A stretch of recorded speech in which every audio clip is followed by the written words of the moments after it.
अस्सलाम वालेकुम everyone, welcome back to my channel learn with Nisha. तो आज के इस वीडियो में हम 6th क्लास साइंस का चैप्टर नंबर 5 जिस्मानी हरकत के बारे में इम्पॉर्टेंट पॉइंट्स पढ़ेंगे।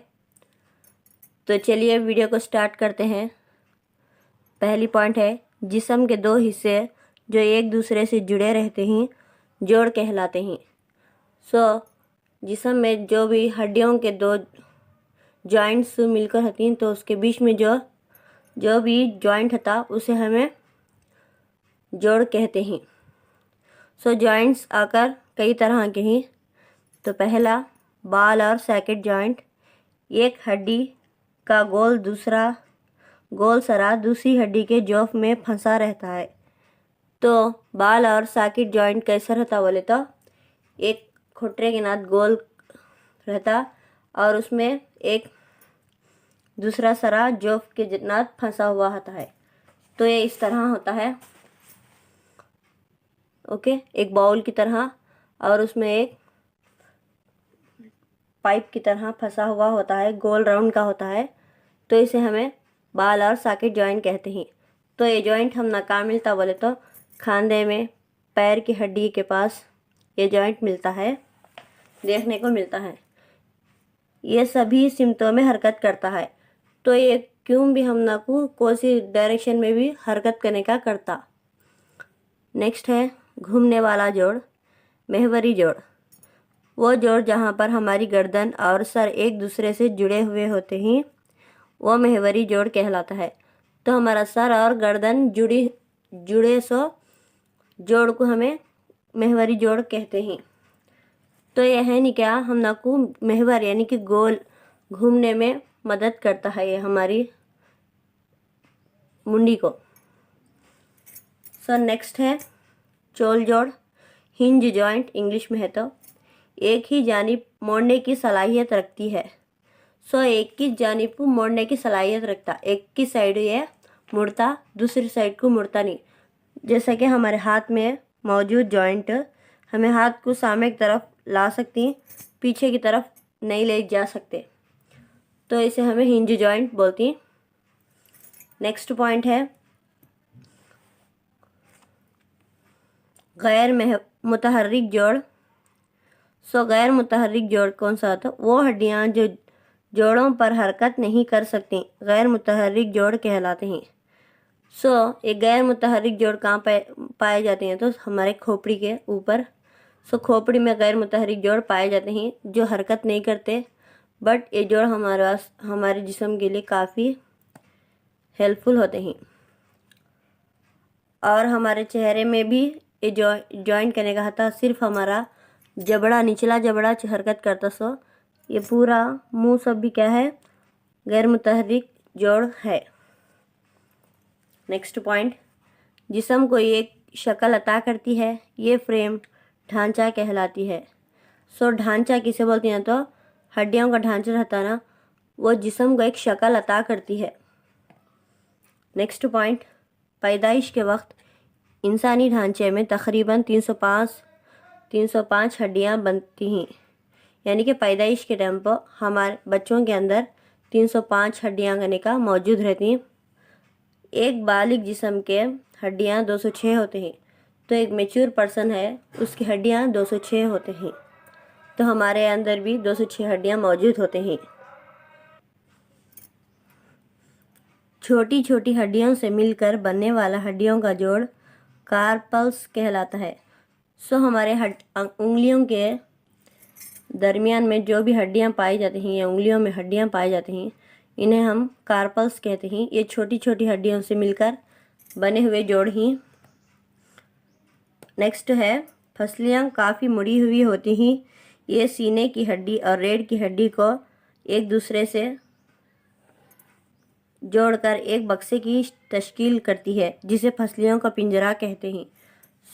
हमारे अगले जानिब और पीछे जानिब पाए जाने वाली हड्डी को जॉइंट करके रहता जिसे गोलू फसलियाँ पाई जाती हैं जो हमारे दिल की हिफाजत करते हैं। तो इन्हें हम फसलियों का पिंजरा कहते हैं। ये पिंजरा दिल की हिफाजत करता है। तो फसलियों को पिंजरे का क्या काम करता है? दिल की हिफाजत करना। नेक्स्ट पॉइंट, पीठ पर एक हड्डियों की कतार नज़र आती है जिसको रीढ़ की हड्डी कहते हैं। रीढ़ की हड्डी 30 पर 3 फिक्रियों से बनी हुई होती है। हमारी पीठ के ऊपर, ये पीठ की जानिब ये रीढ़ की हड्डी गने का होती है और इसमें 30 पर 3 हड्डियां गने का मौजूद रहते हैं इसके अंदर, ऐसा लाइन से। ओके,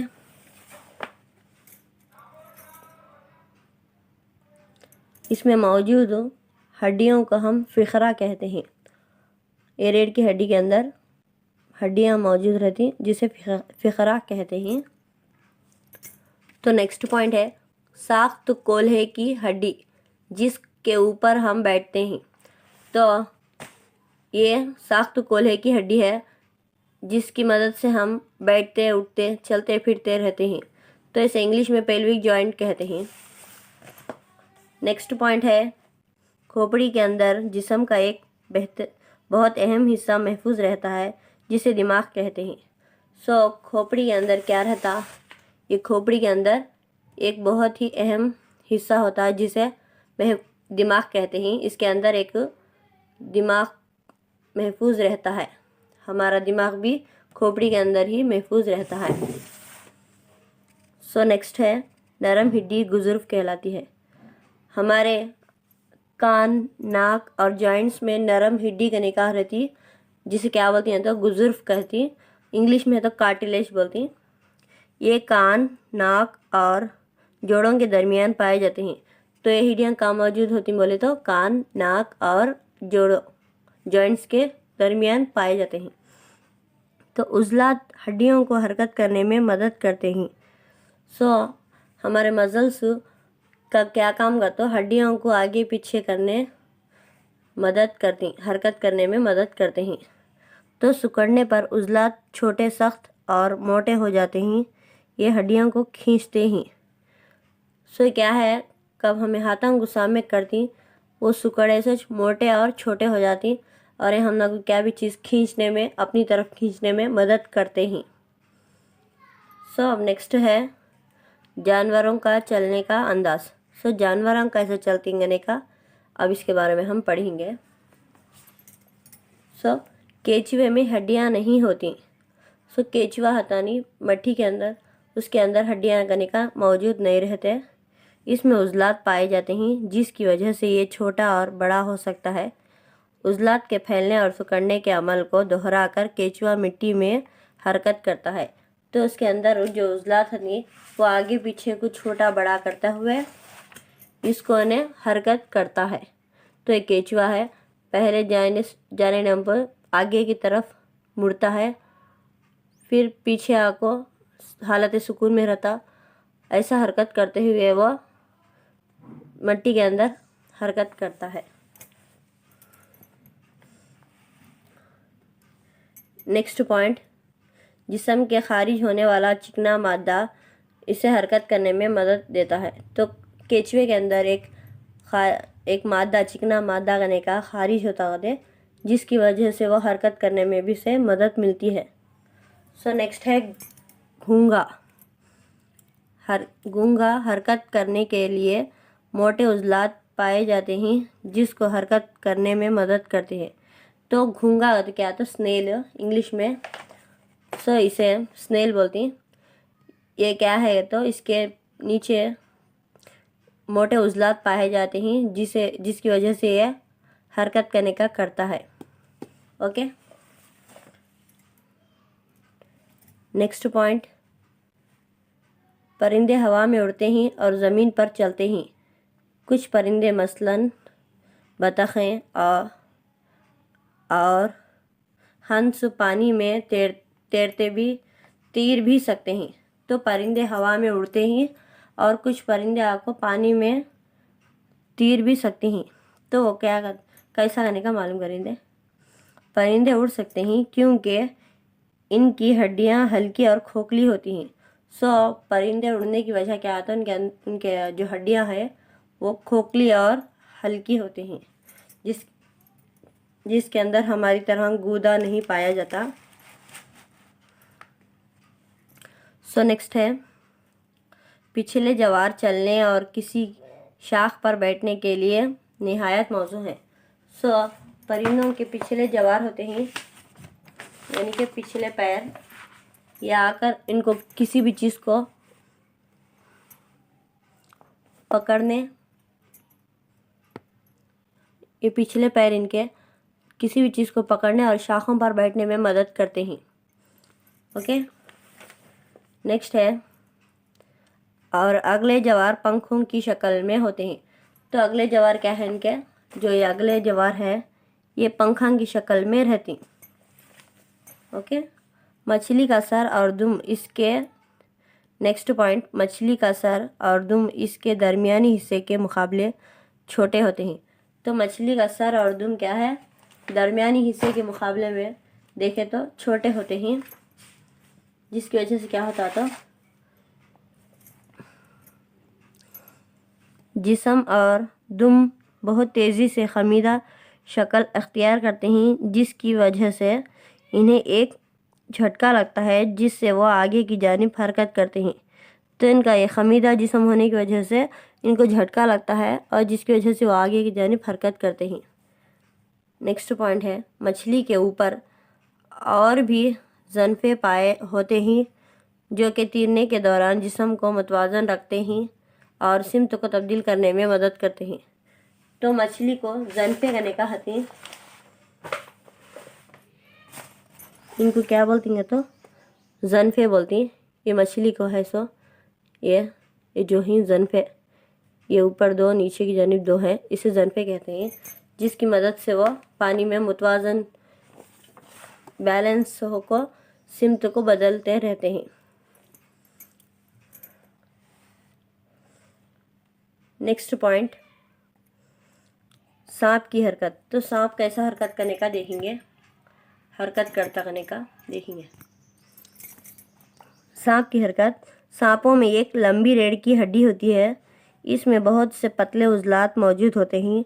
ये उज़लात एक दूसरे से मुंसलिक रहते हैं, हालांकि एक दूसरे से काफ़ी फासले पर होते हैं।